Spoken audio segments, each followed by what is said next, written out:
Welcome to బీజీఎన్ Telugu updates. జాతుల వైరం, నిరుద్యోగం, ఆర్థిక సంక్షోభంతో అల్లాడే పశ్చిమాఫ్రికా దేశం సియర్రా లియోన్లో దారుణ పరిస్థితులు నెలకొన్నాయి.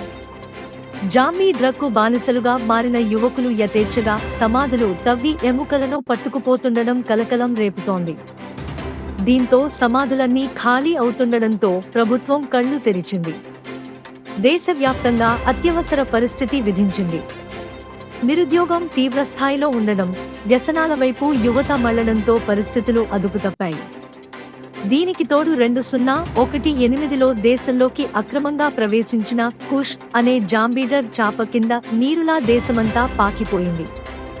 ఈ జాంబీ డ్రగ్ ను గంజాయి, ఫెంటానైల్ వంటి మత్తు పదార్థాలు, మనిషి ఎముకలతో తయారు చేస్తారు. దీనిని కొద్దిగా తీసుకున్నా సరే కొన్ని గంటల పాటు మత్తులో మునిగి తేలేలా చేస్తుంది.